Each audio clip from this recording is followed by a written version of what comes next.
Well, welcome back. We're continuing on through the book of Matthew. And if you remember last week, we actually cut off in the middle of chapter 24. We're right in the middle of a teaching section that lasts 2 chapters, so there's a lot of themes that go together here. So we're going to pick up in Matthew 24 and cover Matthew 25 as well today. Is there anything you want us to notice as we're looking at this teaching block together? Well, it might be helpful to set it in the last week of Jesus' life. On Sunday, there was the triumphal entry. On Monday, the clearing out of the temple. And then on Tuesday and Wednesday, long extended teaching sessions in the temple courtyards in public, but mainly focused on the disciples. And as they left the temple, then the disciples were observing just what a beautiful architectural structure it was. And Jesus said, you know what? All these beautiful stones are going to be rubble before long. And that led to some teachings predicting what they would anticipate for the future. And for the near future, for the long out future. And chapters 24 and 25 are part of that kind of prophetic teaching right in the middle of what we call the last week. Okay. All right. Yeah. So we're picking up today in Matthew 24, verse 42. So we're sort of towards the end of this chapter here. And he tells a few different kind of parables throughout this time. But first he just starts with saying, "Keep awake, therefore you do not know on what day your Lord is coming.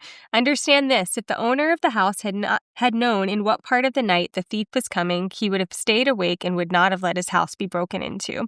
So these verses here really, I think, set up a lot of the idea of what we're looking for as we read these parables together. So what do you notice as we kind of dive back in? Yeah.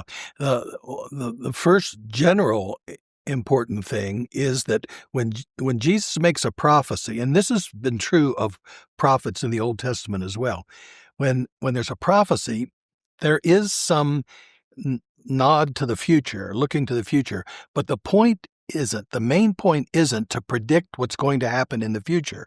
The main point is always to say, how should we live? How does God want us to live in the present in the light of the possibilities for the future?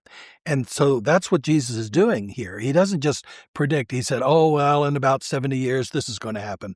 He says, keep awake. And that means right now, right? Mm-hmm. And then what else did you say? Verse 44, be ready. That means right now. Say, be preparing yourself because the Lord is coming, but you don't know when. So right in these verses that you just read, we get the 3 great themes of these 2 chapters, which is, number 1, we've got to wait, precisely because we have no clue of the timing of these future events. So we've got to be prepared to wait. Number 2, we've got to stay awake, alert, involved in life. And number 3, we've got to be ready at all times. And we're going to learn from the parables in this chapter and the next, 24 and 25, what it means to be prepared. Okay, and those are the themes we'll keep seeing as we look through this. Yeah. So then we'll go ahead on to the first parable. We have here the parable of the wise and wicked stewards. This is verses 45 through 51. And so again, a lot of these parables are pretty quick, but they tell us some pretty big things. So what jumps out to you as we look at this one? Well, let's remind folks that we're still in the end of chapter 24 here. Yeah. Mm-hmm. And there's a parable here and then several more parallel parables as we move on into chapter 25. Well, this is the one about 2 slaves. The first one is called Faithful and Wise. The second one is called Wicked. But the important thing to note about this faithful and wise slave is that he is what we call a steward. Now, that word isn't used here, but he is definitely a steward, and we know that from verse 45, whom his master has put in charge of his household. And that's what a steward was. A steward was a slave, but an experienced and trustworthy slave whose main job was to facilitate all the other slaves and their work in the household. So you might think of like a foreman on a assembly line or something like that. The job of the foreman wasn't to turn the bolts. The job of the foreman was to hire the workers, train the workers, equip the workers with the right tools, correct the workers if they weren't doing something properly, encourage the workers, all of that. Totally focused on the productivity of others.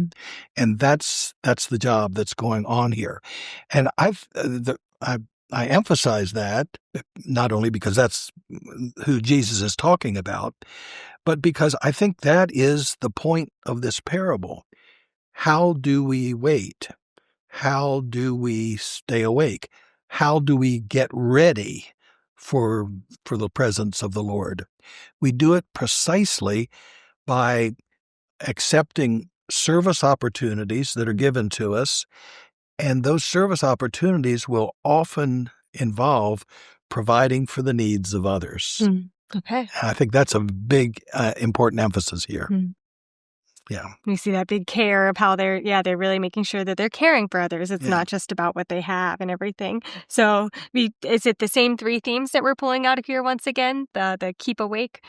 There's waiting, Okay. right? Because the master, is gone.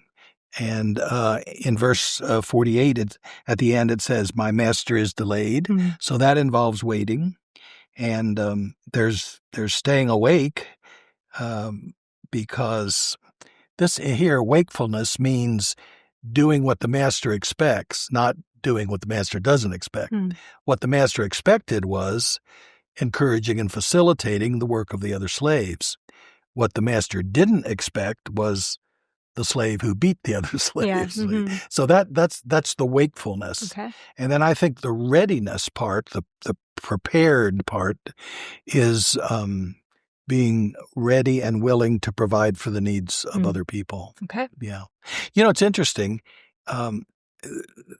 God gives service opportunities, and I think Jesus is saying that you, my followers, are going to have opportunities for service to others.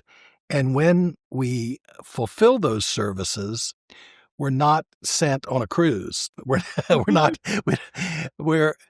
given more opportunities. Did you see that? Yeah. Yeah. Verse 47, I tell you, he will put that one in charge of all his possessions. Even more responsibility. So success breeds, or faithfulness breeds more opportunity. Okay, that's beautiful. Yeah, for us to think through what it looks like for us to steward the opportunities, the gifts, the things that we've seen put before us. So, Okay. Good. So with that one, we'll go ahead into, now we are in Matthew 25, and this is another parable, verses 1 through 13. And we see these 10 women who were waiting to meet the bridegroom. Again, we hear of kind of the idea of waiting again, that some are ready for the bridegroom and some are not. So what do you see as we pick apart this parable a little bit? Yeah, well, you've already named the first thing really well. Waiting is once again part of this, and we're going to see that in almost every parable in this section, the idea of waiting. The wakefulness part is also here. It's at the end of the parable in verse 13. Keep awake, therefore, because you don't know the day or the hour. So there's the waiting and the wakefulness, the alertness. But right in the heart of the parable is the idea of readiness. It's in verse 10. While they went to buy it, the bridegroom came, and those who were ready went into the wedding banquet with them. Yeah. This is a parallel parable to the others that we're studying in 24 and 25.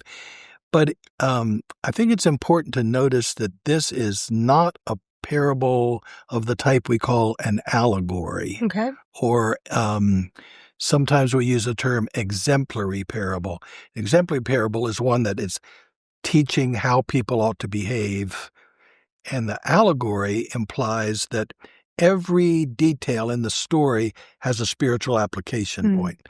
And this one is not. This is, sometimes Jesus told one-point parables, and you just need to kind of step back from the parable and not focus too much on every detail or every character, and just say, okay, what point is Jesus trying to make here?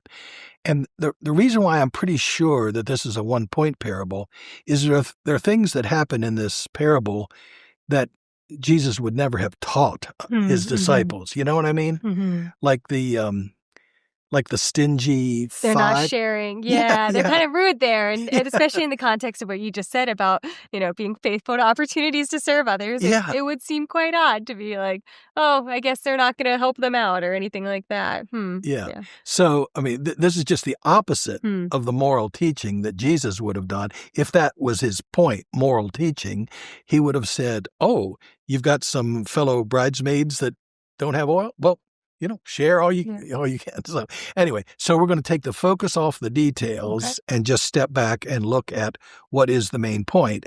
And the main point is, once again, living in readiness. And having made the proper preparations that are necessary to be ready.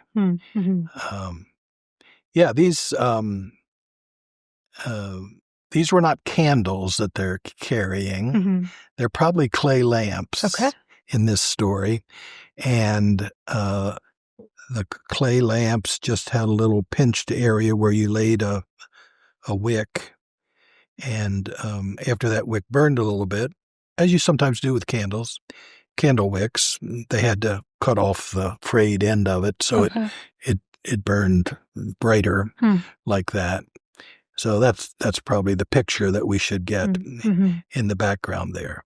So the important thing is to notice that these five, the faithful five, are at work and they're watching and they're looking and they're there with the light. Huh? They're doing what they need to be ready. Yeah. Because I remember you said, I think a few weeks ago in a similar parable, we talked about how it might seem odd to us to not know when the bridegroom is coming, but in that time, they had some warnings, this is coming soon, but they couldn't really be sure of the exact time. So it really is such a great example of what it looks like to sort of have that uncertainty about the future, but to know what that means for the present and how to live and how to wait. Yeah, that's really good. I do remember that a few weeks ago. I said first there was an invitation that was kind of like our save the date cards. And then, I got to thinking about that afterwards and I realized, no, that isn't what they did. They didn't have a date in mind at all. Okay. We're calendar driven people. And so we have dates and we put things on the calendar on a date. Or we, pin the save that date card to a refrigerator or whatever. No, they didn't do that at all. They just said, by the way, there's a wedding coming up in our family and we want you to come. And then when it got maybe within the week, we say, well, okay, we're going to have it the end of this week. And then if it got within a day, said, okay, we're planning to do it tomorrow. And then the day of it, there would be a final invitation. So at any rate, I'm saying that to support your really good point, which is that they weren't so much focused on an exact timing of the future, but living in present readiness. Present readiness. And I think that's what Jesus is emphasizing over and over again in these parables for us, his followers. That's great. Yeah. Yeah. And we have another one after that, our third parable so far. Now we're in verses 14 through 30. And I like this one. It gives us even more detail, more of a picture of what it could look like to be living in that present readiness. So this one, it's often called the parable of the talents. Or do you have a name you go to for this one? That's okay. To call it that. Just okay. Do I get a C? No. We do call it that, and I usually call it that too. The problem with calling it the parable of the talents is that the word talent means something completely different. It's confusing to us today, doesn't it? So do you want to tell me what a talent is? Yeah. Talent is a huge amount of money. Modern money people have studied ancient documents in reference to money amounts and have determined that one talent is 20 years of a day laborer's income. Okay. So a lot of money. If you went to work every day and got paid for that day, every day of the year, over 20 years, that's how big a talent was. Okay. So this is a huge amount of money. And the master is just handing out talents like he's rich, which evidently he is. Must be, yeah. So we got 5 talents and 2 talents, and even 1 talent is just a ridiculously huge amount of money. So as long as we remember that a talent was a amazingly big amount of money, we can call it the parable of the talents. There you go. All right. But the main point isn't the talents. The main point is what these slaves do with the talents, waiting for their master's return. Yeah, we see 3 different responses. So the first one gets 5, another gets 2, and another 1. And it says I really like reading these different verses that we see the one who received 5 brought 5 more talents. So he was able to make 5 more talents out of that. The master is a good response to that. You've been trustworthy in a few things. I put you in charge of many things. And the next one, he was able to make 2 more talents. So he doubled it as well. And then the final one, we see that he was afraid, so he hid the talent and just gave it back to him. And the master has a negative response to that. So that's kind of a quick summary there. Yeah. But what do you notice as we look at all of those? Well, a couple of things come out of what you were just reading. I think one insight is that God does gift or entrust kingdom people with assets. With abilities, with opportunities to serve, and in abundant assets, is this talent idea thing. So I think, first of all, we need to think of God as a providing God, a giving God. Another thing is that God, who provides, who gives, who expects wise investment of assets. And here we're not talking about money necessarily. Yeah. But every spiritual gift, every good gift comes from God, and God wants those gifts used, not possessed. So we don't get a gift and put it on a shelf, or in the case of this guy, dig a hole and hide it away. Yeah, put it in the ground. God wants God's people, kingdom people, to invest those assets wisely, which means productively. I think another insight we get is that God holds kingdom people accountable for the use of that. I don't know, that this again is an allegory and that God is exactly like this master. But I do get that sense of accountability, don't you? There's an expectation. I think that's a helpful. Okay. Well, and kind of what you were saying as well, of so much of the theme is to be at work. So it makes sense that there's accountability. So what are you up to? What have we been doing while we're waiting for God? Yeah, and in this case, it's putting your assets to work. That's the at work part of the theme. That's true. There is one element in this story that's additional, that we don't see in the other parables, that Jesus has added in a very helpful way, and that is the attitude of the various slaves toward the master. You noticed. Yes, that we there's a little see bit. there's some differences in how they approach him. So first of all, the first 2, it's, he talks about entering into the joy of your master. But the third one, I find it really interesting that his starting point isn't receiving the talent. He starts with, I knew that you were a harsh man.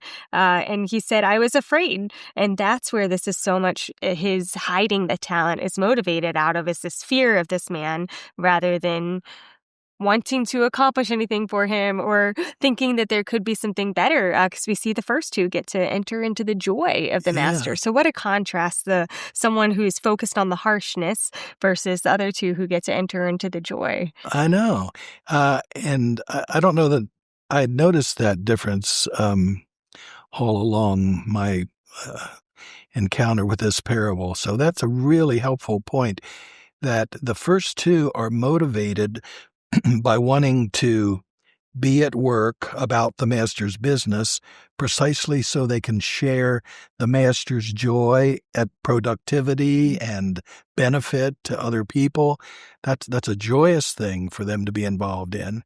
The other one just seems to kind of totally misread the master, or I don't know what, just to live in fear. And so that's an additional insight that has come kind of new to me, that when we think about waiting, we don't wait in fear. We wait in joyful anticipation. Mhm. When we stay awake, we're not awake because we're terrified at things. We're awake because we want to experience whatever joy God has in the setting. And when we prepare and stay at work, it's so that we can participate in the work of God in providing for the needs of others. And that's all a really joyous thing. Mhm. So It's a this, good thing. this is Yeah. a really important teaching Mhm. for Jesus followers here, Yeah. to live into the joy, not into the fear Mhm. of the future. Yeah, I Yeah. like that. Yeah, because Yeah. I think there could be a lot of fear wrapped up in this. You think of Mhm. the context that we talked about more last week is the disciples are asking so many questions. And I would imagine they're asking some of those questions out of fear. Jesus said some pretty scary things in some ways, but to realize that that's not what it was meant to be, that we can Mhm. wait and work and have this kind of hopefulness as we work together. Good. So, well, we'll go ahead on to our next parable is verses 31 through 46. The parable of the sheep and the goats. And I believe this is one that we don't see in any other gospel. So it's unique to Matthew, and it's fun to just see that difference here. I think this is one we can get a little confused by at times. What do the sheep and goats mean and all of that? So, Right. can you help us unpack this Yeah, for a bit? that's kind of become a proverbial thing, the sheep and the goats, Mhm. the good and the bad. And I think, we ought to start off by saying, in that culture, sheep were not good animals and goats bad animals. Okay. They're all good Okay. animals, okay? They're wonderful, important animals in the agricultural life of ancient Jewish people, and they provided all kinds of wonderful things. Sheep wool and goats provided hair. The goats they had long black hair, and it had lots of lanolin on it, kind of natural oils. Okay. And as a result, when they sheared those goats, they could then weave that long, usually black goat hair into fabric and make water repellent things out of it. So sails for ships, tarps or tents for covering things, awnings for shops and things like that. So Paul, the Apostle Paul, I'm jumping outside of Matthew Okay. now. Yeah, Is that it's like, right? where is he? Yeah. Paul was we call a tent maker. Mhm. What he probably did was make products made from this lanolin-rich Okay. goat hair. Yeah. Anyway, I'm trying to rehabilitate goats. We Can I like do that? goats. Okay. Yeah, we like goats. That's good to know. At any rate, plus they provided milk. Mhm. At any rate, so the point I'm overstressing here is that goats were good too. The question isn't the inherent worth or goodness or badness of these two different animals. It's the choices they make and what they do, Okay. how they live in the present in the light of God's, what was the word you used? Expectations. Mhm. Yeah. So that's one thing. Okay. That's good to know. The sheep and goats thing. Before he gets to the parable, in verses 31 and 32, there's some really important themes here that we've actually seen traced all the way through the Gospel of Matthew.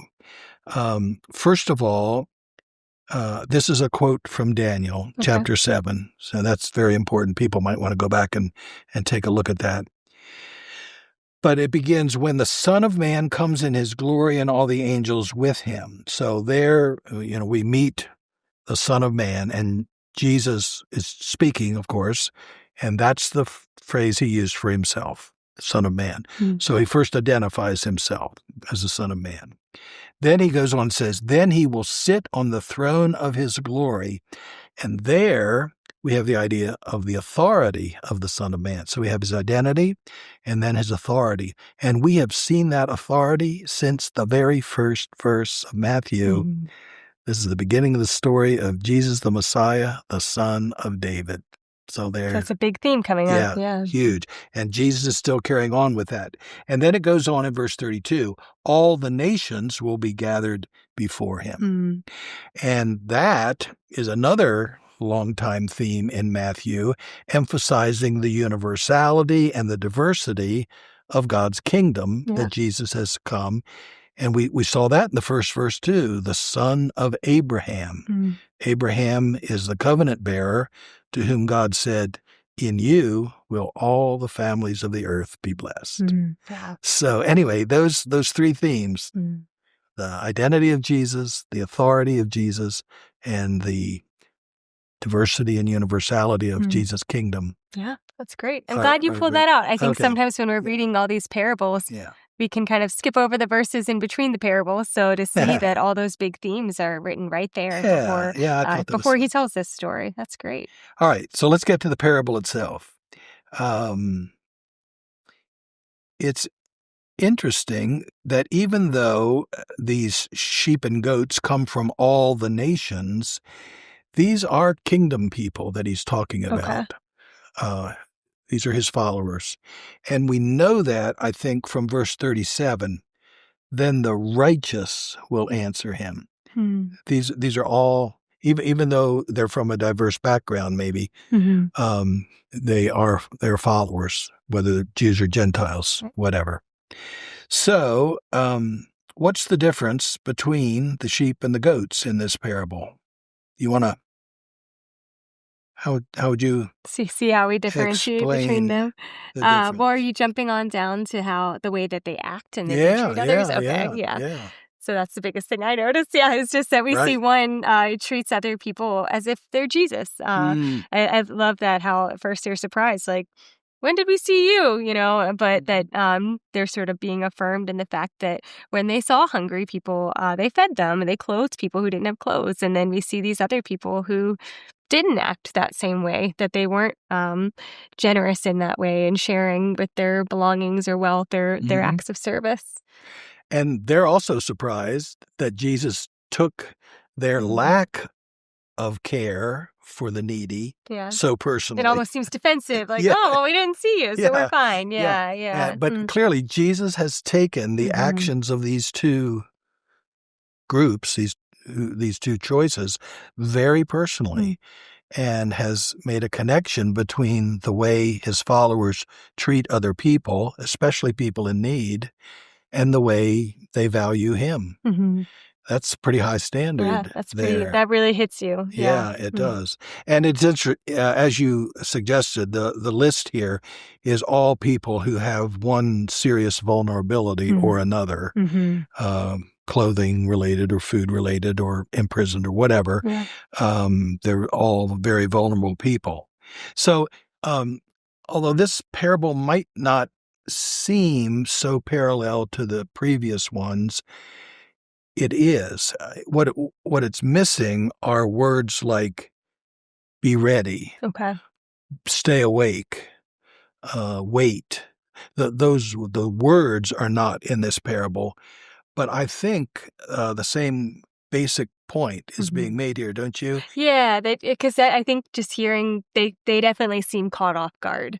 So that seems very similar to what we see in other parables, that it is this idea of, are you ready? Are you prepared? And we see here that the ones who were ready were treating others well. And even though they didn't know that this is going to happen, they were loving others and caring for strangers. Yeah. And this supports the definition of preparedness that we've seen all along, which is ready in the present to meet the needs of others.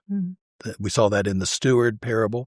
You know, even in the wise and foolish women parable with their lamps, the reason why they had lamps was to light the way for others. I didn't mention that back then. But so really each one has that parallel theme, I think, of, so how do we wait?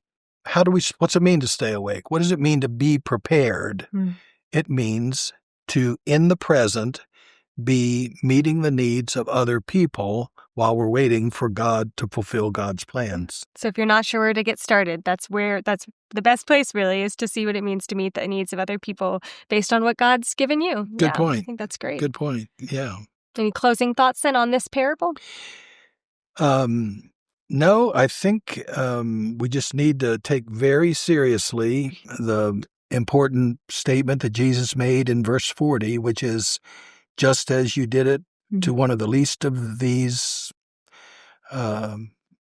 disciples of mine, you did it to me. That's pretty basic. That's a great way for us a good takeaway for us. So that wraps up Matthew 25, I believe, as we look at Matthew 24 and 25 today. And some of this might have felt a little redundant. I don't know. It was interesting seeing we really could see the same things over and over again. But it's so important for us as we look at this to hear again those three takeaways that we see. First, we're called to wait. We don't know what God's timing is, and what a lesson that was for the disciples, the 12 who were asking these questions right then. But while we're waiting, to stay awake, to live in readiness, to live in anticipation and hope, really. I think that's something I got thinking about the joy of those who they were ready to enter into their master's joy with the talents. And then finally, to be at work, that this isn't something we do where we just sit around and wait and look around for Jesus, but that we know God has called us to do something. And if you're not sure where to get started, I love what we just said in that last parable, that we start by meeting the needs of others. And what's one way that God has equipped you to do that or empowered you, that God has given you something, maybe as generous as a talent, even if it's not finances or something else, that God has put something in your life so that you can be at work. So I hope that's what you'll remember, that we're called to wait, to be awake, and to be at work. So that wraps up Matthew 25. We hope that you'll join us next week for Matthew 26.